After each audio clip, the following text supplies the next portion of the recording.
The moving truck arrived early in the morning, just as the sun was starting to rise over the lake. The light was soft and quiet, the kind that makes everything feel calm before the day fully begins. The man stood outside with his hands in his pockets, watching as the driver opened the back of the truck. He felt tired, but it was the good kind of tired. The kind that comes after a long journey finally reaches its end.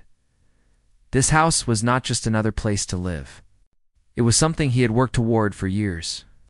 Long nights, skipped trips, careful budgeting, and constant planning had all led to this moment. When he first saw the listing for the house, he almost ignored it. It felt too perfect. A clean wooden home tucked near a quiet lake, far from traffic noise and city stress. Still, he had gone to see it just to be sure. The moment he stood on the deck and looked out at the water, he knew this was it. The purchase process had been slow and exhausting. Paperwork, inspections, approvals, and endless emails. At times he wondered if it was worth the stress, but every time doubt crept in, he pictured the lake in the early morning, smooth and still, reflecting the sky. That image kept him going. Now, he was here. The keys were in his pocket. The house was finally his. As the movers began carrying boxes inside, he walked through the front door again, just to feel it. The wooden floors creaked slightly under his feet, not in an annoying way, but in a way that made the house feel alive. The living room was simple but warm. Large windows faced the lake, letting in natural light. He imagined sitting there with a cup of tea. Watching the water change color as the seasons passed, he moved slowly from room to room, checking off mental notes.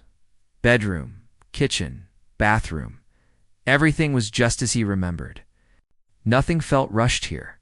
No loud neighbors. No constant noise. Just space to breathe. Outside, the lake was quiet. A small dock extended from the edge of the property into the water. It was nothing fancy, but it was sturdy. The inspection report had clearly stated that the dock and lake access were part of the property. That detail had mattered a lot to him. He had always dreamed of living near water, not just seeing it from a distance, but being able to walk down and feel it, use it, enjoy it. He took a deep breath and let himself smile. For the first time in a long while, life felt settled. The rest of the morning passed in a blur of boxes and instructions. He helped where he could, offered water to the movers, and tried not to think about how much work was still ahead. Unpacking could wait. Today was about arriving. By early afternoon, the truck was gone. The house was quiet again, but now it felt different. It felt occupied, lived in, even if everything was still in boxes. He sat on the floor in the living room, back against the wall, and ate a simple meal straight from the container. It wasn't fancy, but it tasted good. Everything tasted better when you felt at peace. That peace didn't last long. A soft knock came at the door.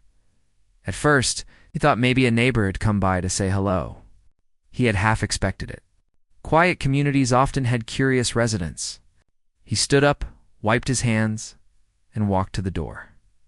When he opened it, he didn't see a friendly smile. Two people stood on the porch, both dressed neatly, holding folders. Their posture was stiff, their expression serious.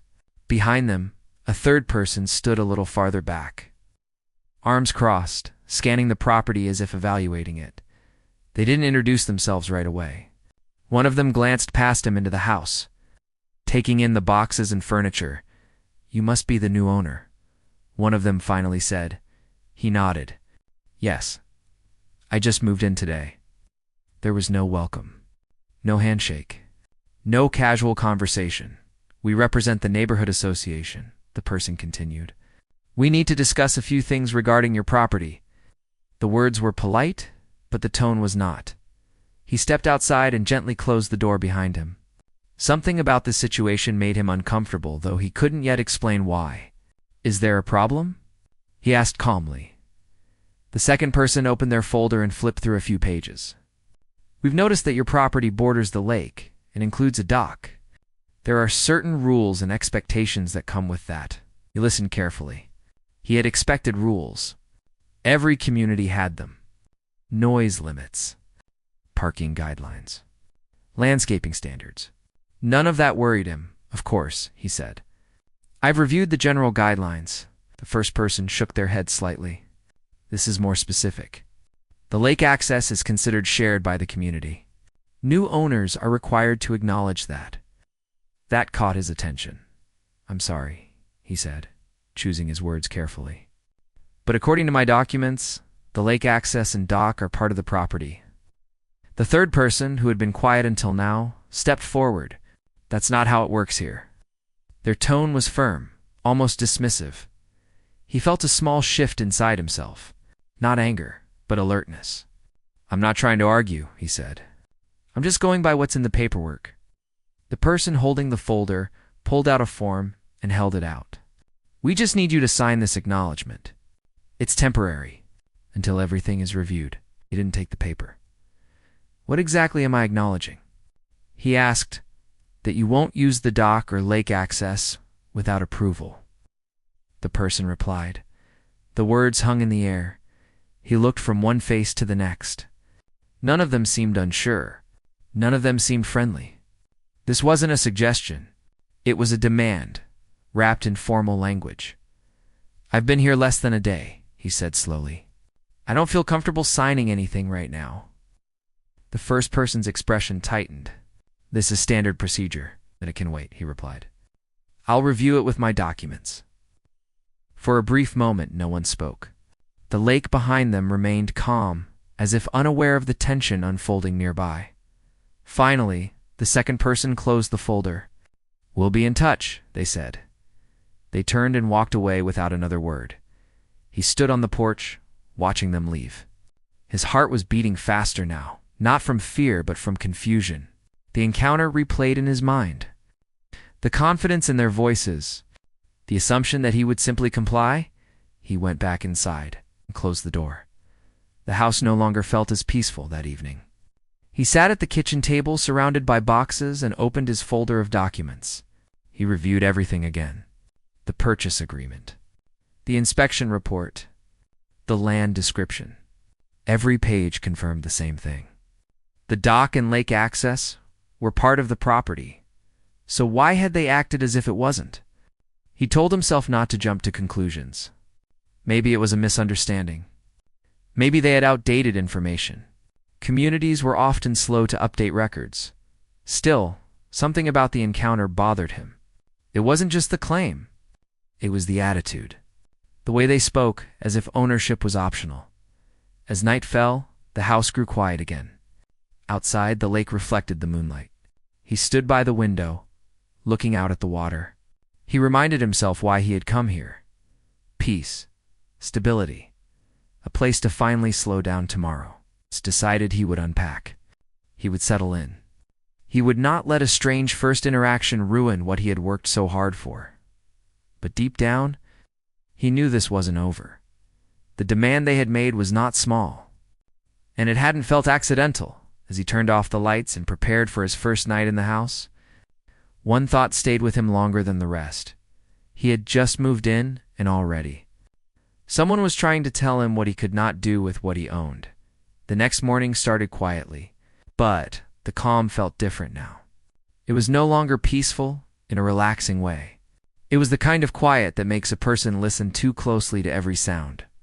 The man woke up earlier than usual, not because he was rested, but because his mind refused to slow down. The events of the previous day kept replaying in his thoughts, especially the moment when the papers were held out to him and the expectation was clear that he should sign without question. He made a simple breakfast and sat at the small kitchen table, staring out toward the lake. The water looked the same as it had the day before, calm and untouched. But to him, it now felt like something fragile, like a line had been drawn around it that he hadn't agreed to. He reminded himself to stay grounded. He had documents. He had followed the process the right way. Still, he couldn't shake the feeling that the people who had visited him were not used to being told no after breakfast. He began unpacking slowly. He didn't rush. He opened one box at a time, placing items carefully, trying to turn the house into a home. But every few minutes, his eyes drifted toward the windows, toward the driveway, toward the dock. Around midday, a car slowed as it passed the house. Then another. It could have meant nothing, but after the encounter from the day before, his instincts stayed alert. When someone knocked on the door again that afternoon, he felt his chest tighten before he even stood up. This time, only one person stood outside. They held no folder, but their posture carried the same sense of authority. They spoke politely, but their words were measured. "There have been some concerns," they said, keeping their voice calm. "We just want to make sure everyone understands the expectations here." The man listened, arms crossed loosely, saying little. The message was clear even without raised voices. They wanted compliance, not conversation. "I'm still reviewing everything," he replied. "Once I understand all the details, I'll respond." The visitor nodded, though the nod felt more like a signal than agreement. "We'll follow up," they said before leaving. That evening, a letter appeared in his mailbox. It was formal, printed on thick paper, full of structured language and references to community standards. The message claimed there had already been a violation related to unauthorized access. The wording was vague, but intimidating. He sat at the table again, reading the letter twice. It made assumptions. It suggested consequences without explaining them. It referred to rules without citing exact sources. This was no misunderstanding. He gathered all his paperwork once more, spreading it across the table. He compared dates, signatures, maps, and legal descriptions. Everything matched. Everything confirmed his understanding. Still, doubt crept in, not because the documents were unclear, but because pressure has a way of doing that. Repetition, authority, silence from neighbors over the next few days. Pattern continued. Notices arrived. Short visits happened. Each interaction was controlled, calm, and firm. No one shouted. No one threatened openly. Out. But the message was always the same. Give in. Stop using what you believe is yours. Let us decide. He noticed neighbors watching from behind curtains. Some avoided eye contact. Others offered small nods, but said nothing. It felt as if the entire situation existed in a quiet agreement no one wanted to challenge. One afternoon, as he returned from a short walk near the water, he found two people standing near the dock taking pictures.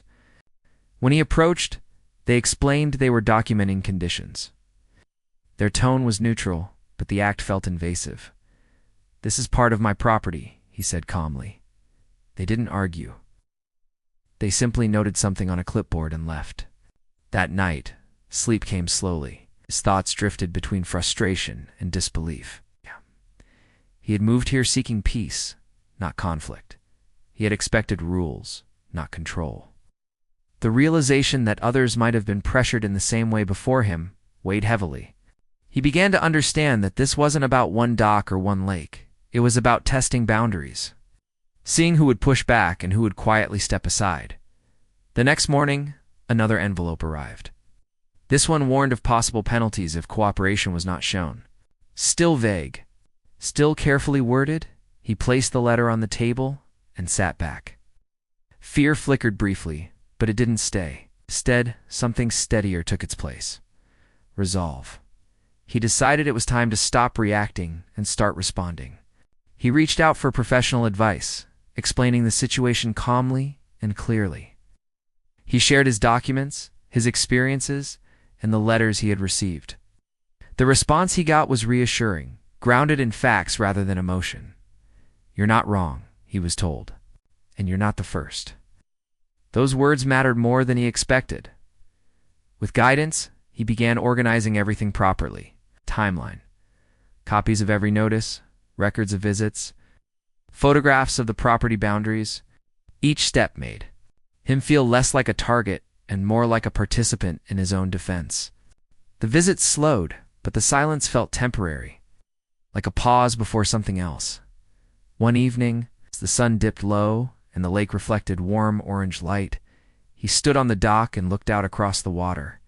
For a moment, the tension faded. This was still his home. This was still the life he had worked for, whatever came next. He knew one thing clearly now. This situation wasn't going to resolve itself, and he was done pretending it might. The pressure had turned into clarity, and the next move would matter. Days passed, but the tension did not fade. If anything, it settled into the house like a quiet weight that followed him from room to room. The man tried to return to a normal routine. He woke up early, made simple meals, unpacked boxes, and took short walks near the water. From the outside, it might have looked like he was settling in just fine. Inside, though, his thoughts were always moving. Every sound made him pause. A car slowing down, footsteps on gravel, a knock that might come at any moment, he reminded himself that fear only grows when it is fed, so he focused on facts. He had paperwork. He had proof. He had done nothing wrong. Still, pressure has many forms, and not all of them are loud. One afternoon, while he was organizing the garage, he noticed a small sticker placed near the edge of the driveway. It marked something related to community maintenance. It was harmless on its own, but it had not been there before. He peeled it off and tossed it away, feeling uneasy about how quietly it had appeared. Later that same day, another letter arrived. This one was longer. The language was more careful, almost friendly, but the message underneath was firm. It spoke about cooperation, harmony, and shared responsibility. It suggested that problems could be avoided if everyone worked together. He read it slowly, line by line. There were still no direct threats, no clear accusations, just an expectation that he would fall in line. That night, he sat alone in the living room with only a small lamp turned on. The rest of the house was dark. Outside, the lake reflected faint light from the sky. He thought about how many people before him might have felt the same pressure and chosen the easier path, signing papers, staying quiet, giving up small pieces of what they owned just to avoid conflict. He wondered if that was what the association expected from him too. The next morning, the pressure became more visible. 2 vehicles pulled into the driveway without notice. This time, there were more people. They stood together, speaking in low voices before approaching the door. When he opened it, he was met with calm faces and controlled expressions. "We're here to follow up," one of them said. He stepped outside again, closing the door behind him. He didn't invite them in. They spoke about complaints. It's about concerns raised by other residents, about how things had always been handled before. Every sentence was framed as if the decision had already been made. When he asked for specific rules or documents, the answers became vague. "It's just how it works here," someone said. That phrase stayed with him long after they left. As the days went on, the visits stopped being direct. Instead, the pressure shifted sideways. Contractors arrived asking questions. Maintenance workers walked the edge of the property without explanation. Each interaction was polite, but unsettling. He started keeping notes, dates, times, descriptions, not because he wanted conflict, but because he understood that clarity mattered. Neighbors continued to watch from a distance. One evening, an older resident slowed while walking past and gave him a look that carried sympathy, but no words followed. Silence spoke loudly in this place. Then came the security officers. They did not arrive with flashing lights or raised voices. They parked neatly. They walked calmly. They explained they were responding to a report. A report of what? Unauthorized use, one of them replied, glancing toward the dock. The man felt anger rise, but he kept his voice steady. He explained again. He showed documents. The officers listened, exchanged looks, and eventually nodded. "This appears to be a civil matter," one of them said. "We won't be taking action." But the message had been sent. That night, he barely slept. Not from fear, but from frustration. He replayed the scene over and over. How his Lee authority could be used as a tool of pressure, how quietly lines could be crossed. The next morning, he made a decision. He would no longer wait for things to happen to him. He began reaching out. He asked questions. He requested official records. As he followed every proper channel available to him. Each step took time, but each step gave him more clarity. The more he learned, the clearer the pattern became. The association had a long history of pushing boundaries, especially with new residents. They relied on confusion, on fear of standing alone. That knowledge changed how he felt. The situation was no longer personal. It was systematic. One afternoon, while reviewing documents, he noticed something important. A past amendment. a detail others might have missed. It explained everything. The lake access had been contested before, and it had been decided. The realization brought a strange mix of relief and anger. Relief that the truth was clear. Anger that it had been ignored. As evening approached, he stepped outside and walked toward the dock again. The water was calm, untouched by all the tension surrounding it. He stood there quietly, feeling the weight of the days behind him. This was no longer just about defending property. It was about refusing to be pushed into silence. Whatever happened next, he knew it would not be quiet, and he was ready. By the time the man woke up that morning, he already felt different. Not calmer, not relaxed, but clearer. The confusion that had followed him since the first visit was slowly being replaced by understanding. He now knew that what he was dealing with was not random. It was organized, quiet, persistent, and designed to wear people down over time. He started the day the same way he had been starting most mornings. A simple drink, a look out the window, and a moment of stillness before everything else began. The lake looked peaceful as always, but now it reminded him of something else too. It reminded him of why he had chosen this place and why he could not allow himself to be pushed away from it. He sat at the table and laid out everything he had collected so far.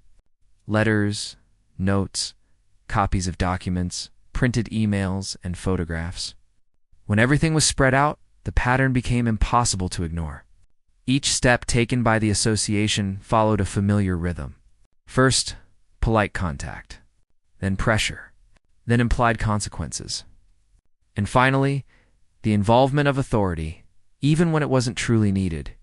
He realized something else as well.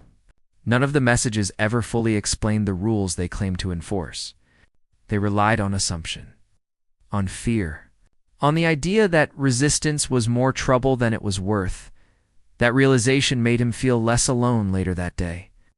He requested a formal meeting, not an informal visit, not a conversation on the porch, a documented meeting with clear purpose. He made the request calmly, clearly, and in writing. He included copies of his documents and asked for specific clarification regarding ownership and access. The response took time. While waiting, life continued in small ways. He unpacked more boxes. He fixed a loose handle on a cabinet. He cleaned the deck and organized the garage. Each small task helped ground him, reminding him that this was still his home. No matter how unsettled things felt, neighbors continued to keep their distance. Some waved politely. Others avoided eye contact. One evening, a person walking a dog slowed near the driveway and quietly said, "Be careful," before moving on. The words stayed with him long after the sound of footsteps faded. Finally, a reply arrived. The meeting would happen at the association office. A neutral location, they said. A reasonable request. On the day of the meeting, he arrived early. He brought copies of everything. He sat quietly, observing the space. The room was simple. A long table, several chairs, neutral colors. It felt more like a place for decisions than discussion. When the others arrived, their expressions were controlled, polite, professional. There were no raised voices, no visible tension, but the air felt heavy with unspoken expectations. They spoke first. They reviewed community values, past practices, shared understanding. Their words were careful, almost rehearsed. When they finished, they looked at him as if waiting for agreement instead. He calmly presented his documents. He explained his understanding clearly. He showed the land records. He referenced the inspection report. He pointed out the amendment he had discovered, the one that addressed the lake access directly. For the first time since this all began, something shifted. The confidence in the room wavered. Questions were asked, not of him, but among themselves. Pages were turned. Silence stretched longer than before. No one dismissed his claims outright this time. Still, no immediate admission was made. They asked for time. Days passed again, but the tone changed. The visits stopped. The letters paused. The silence this time felt different. It was not pressure. It was reconsideration. During this pause, he allowed himself small moments of peace. He spent time by the lake. He watched the water in the early morning. He reminded himself that standing firm did not mean being angry. It meant being patient. Eventually, another message arrived. This one was shorter. Clearer, they acknowledged the documents. They admitted that past interpretations had caused confusion. They stated that the matter would be reviewed fully. It wasn't an apology, but it wasn't a threat either. He read the message several times. He understood what it meant. The ground was shifting. Still, he stayed cautious. Experience had taught him not to assume resolution too early. As days turned into weeks, the environment slowly changed. Neighbors began to relax. A few conversations happened naturally. Nothing direct about the situation, but the tension felt lighter. One evening, he sat on the dock as the sun set, thinking about everything that had happened. He thought about how easy it would have been to give in at the start. To sign the paper? To avoid discomfort, he realized that the real cost would not have been the dock or the lake. It would have been self-respect. Whatever final outcome awaited. He knew something important had already happened. He had stopped being a target, and that changed everything. The final change did not arrive with noise or drama. There was no sudden knock, no raised voices, no urgent meeting called at the last minute. Instead, it came quietly, in the form of a short message delivered like all the others, but carrying a very different weight. The man read it early in the morning, standing in the kitchen with the window open. Fresh air moved through the room, and the lake outside looked calm, almost untouched by everything that had happened around it. The message was simple. It stated that after review, the association acknowledged that the lake access and dock were legally tied to the property. No restrictions would be enforced. No further action would be taken. There was no apology, no explanation. Just a statement. He read it again, slower this time. The words were clear. There was no room for interpretation. The pressure that had followed him since the first day was finally gone.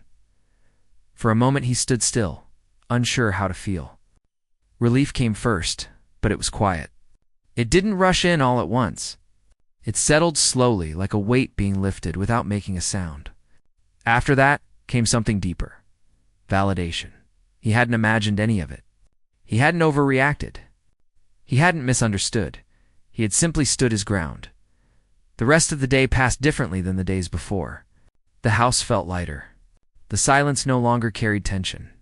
It felt like normal quiet again.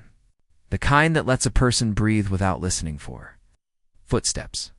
He spent the morning doing simple things, cleaning, organizing, making plans for small improvements. Nothing special, but everything felt meaningful now. Each task felt like a step forward instead of a distraction. In the afternoon, he walked down to the dock and sat at the edge, letting his feet hover just above the water. The lake reflected the sky just as it had on the first day. In that moment, it felt like time had folded back on itself, like he had finally arrived where he was always meant to be. He thought about how easily things could have gone differently. If he had signed the paper, if he had stayed quiet, if he had assumed authority always meant correctness, he realized that many people likely had done exactly that. Over the next few days, subtle changes appeared around the neighborhood. People smiled more easily. A few neighbors stopped to talk. Conversations were simple and careful, but warmer than before. One person mentioned, quietly, that things had been difficult in the past. Another said they were glad someone finally asked questions.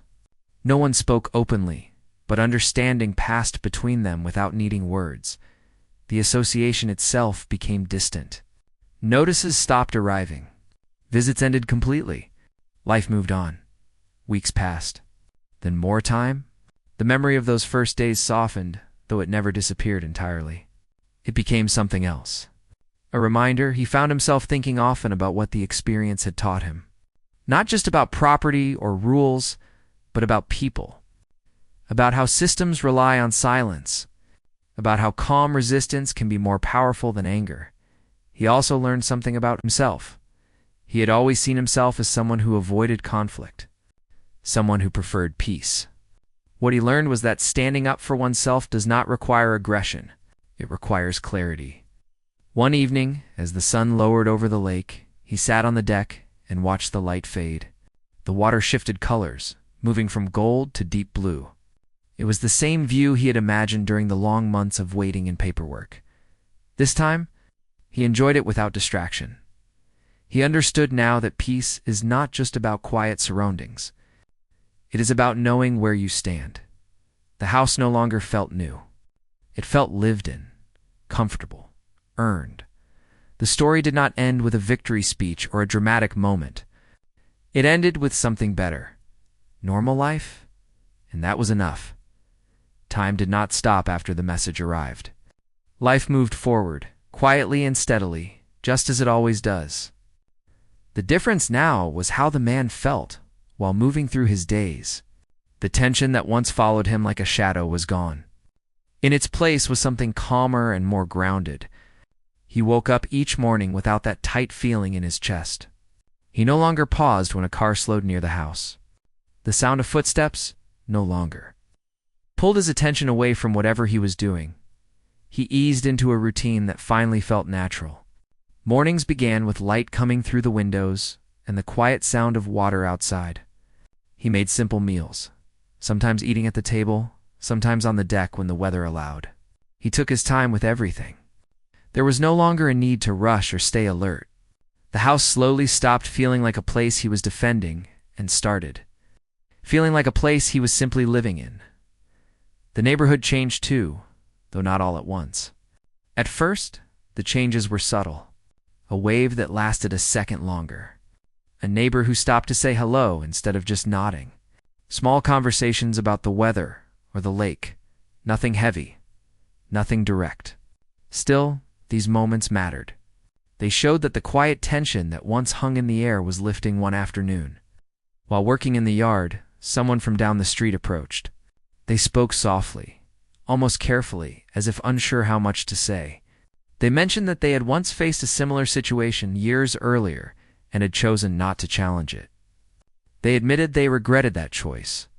The man listened without judgment. He did not offer advice or reassurance. He simply listened. Sometimes being heard was enough. As weeks passed, more conversations like that happened. Never in groups. Never loudly. Always one-on-one. As if people were still adjusting to the idea that things could be different. He realized then that what had happened was bigger than his own situation. It had shifted something in the community. Even if most people did not openly acknowledge it, the association remained distant. There were no new notices.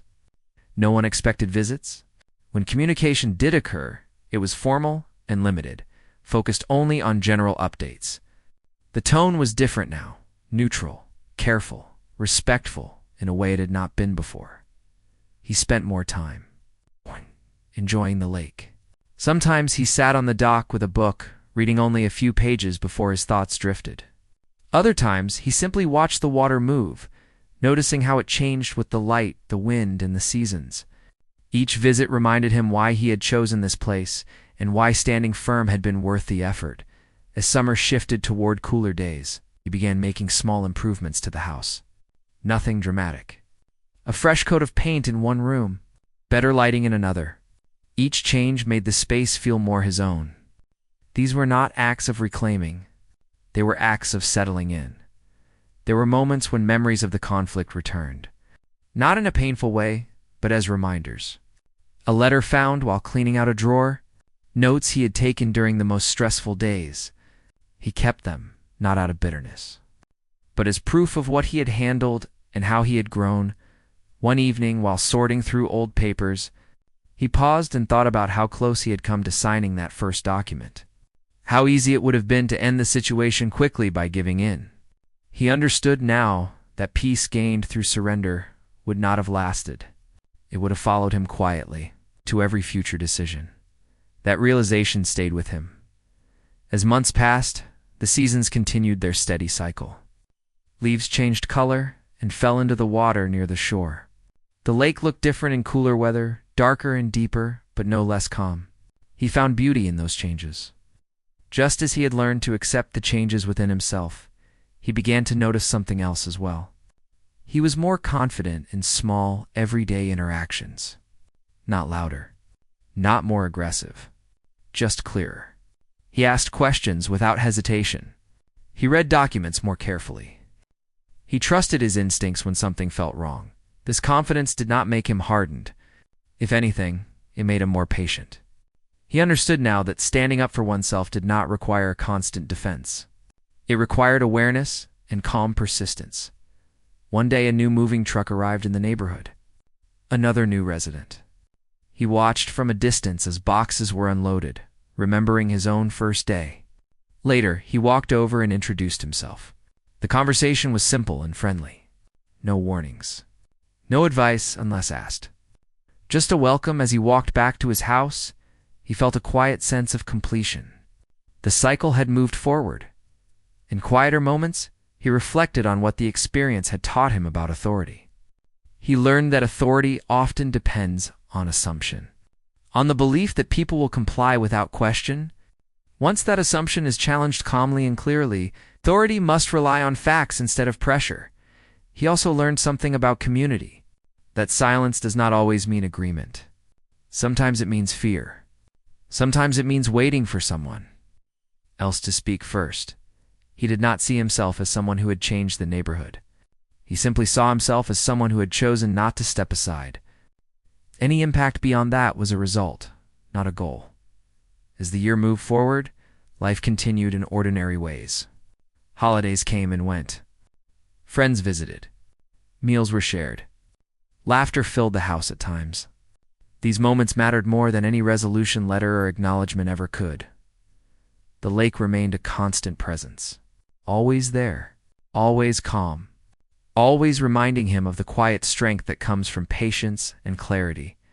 Sometimes, late in the evening, he sat by the window and thought about how stories like his rarely get told fully. They are often reduced to simple lessons or quick conclusions. But living through them is different. It is slow, uncomfortable, uncertain.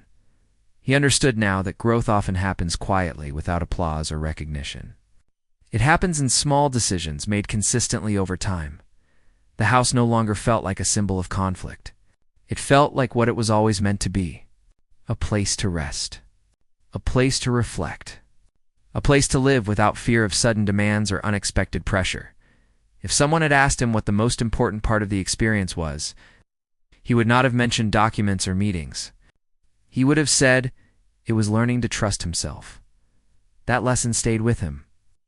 Long after everything else faded, life did not become perfect. It never does. There were still challenges, still decisions, still moments of doubt. But now, when those moments came, he met them differently.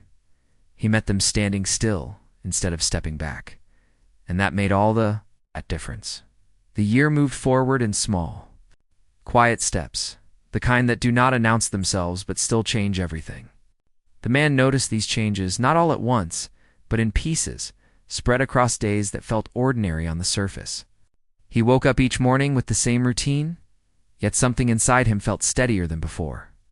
He no longer carried the need to explain himself to anyone. He no longer felt the urge to prepare for conflict that might never come. He spent more time outside as the weather shifted. Some mornings he walked along the edge of the lake, watching the water move gently against the shore. Other days he worked in the yard, trimming plants, fixing small things, taking care of details he once ignored. These tasks grounded him. They reminded him that life continues not through big moments, but through repeated simple actions. People in the neighborhood slowly adjusted to a new normal. It did not happen through announcements or meetings. It happened through behavior. The association stopped acting like an unseen presence watching from a distance. Its influence faded into the background, where it belonged. Rules still existed, but they were no longer used like tools of pressure. The man noticed that neighbors seemed more relaxed. Conversations felt easier. There was less hesitation, less guarded silence. One afternoon, while standing near the mailbox, he spoke with someone who had lived there for many years. The conversation started with nothing more than comments about the weather. Then, without planning it, the other person mentioned how different things felt lately. "Feels calmer," they said, choosing their words carefully. He nodded. He understood exactly what they meant. That calm did not mean everything was perfect. Disagreements still happened. People still had different opinions. But there was a difference between disagreement and control. The line between the two had become clearer, and that clarity mattered. As time passed, he began to reflect more deeply on the experience, not just as something that happened to him, but as something that shaped how he viewed the world. He realized how often people accept situations simply because they believe they have no choice. How often silence is mistaken for agreement. He thought about the early days again, about the first visit, the papers held out to him, the expectation that he would sign without question. That moment had felt small at the time, but it had carried a lot of weight. Saying no had not been loud or dramatic. It had been calm, quiet, firm. He understood now that strength does not always look like resistance. Sometimes it looks like stillness. The lake continued to be a steady presence. In warmer months, it reflected bright skies and long evenings. In cooler months, it grew darker and deeper, holding the weight of winter quietly. Each version of it had its own beauty. He learned to appreciate that change did not always mean loss. Sometimes it meant growth. He hosted small gatherings from time to time. Nothing large. Just a few people, shared meals, simple conversations. These moments helped replace the memory of tension with new memories of connection. Laughter filled the space that once held anxiety. One evening, after everyone had left, he sat alone on the deck and listened to the quiet. It was the good kind of quiet, the kind that settles instead of presses. He realized then that home is not just a physical place. It is a feeling of safety, of belonging, being able to exist without constant explanation. The experience had also changed how he approached new situations. When something felt unclear, he asked questions.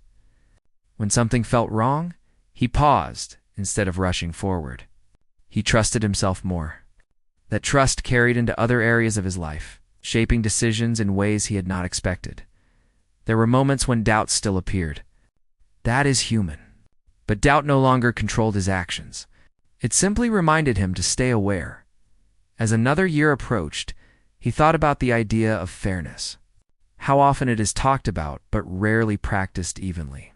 He learned that fairness does not come from systems alone. It comes from people being willing to question systems. When they stopped serving their purpose, the association eventually released updated guidelines. They were clearer, more transparent. The changes were subtle, but important. Language that once felt vague was replaced with specific explanations. Rights were defined more carefully. Responsibilities were balanced with respect. No one credited him for these changes. He did not expect them to. Impact does not always come with recognition. What mattered was that things were better. He sometimes wondered what would have happened if he had chosen a different path. If he had signed the paper and moved on, if he had accepted discomfort as the price of peace. He knew now that such peace would have been temporary. The pressure would have returned in other forms. Standing firm once had changed. How future situations unfolded. He met new people as time went on. Some moved in. Some moved away. Life continued its natural flow. He greeted newcomers warmly, offering help when needed, but never warnings unless asked. Everyone deserves the chance to experience a place without fear. He also learned the value of patience. Resolution did not come quickly. It came through steady effort and calm persistence. That lesson stayed with him. On quiet afternoons, he sometimes sat inside and reread his notes from those early weeks. Not because he needed them, but because they reminded him of how far he had come. The stress he once felt now seemed distant, almost unreal. He did not erase the experience from his memory. He integrated it.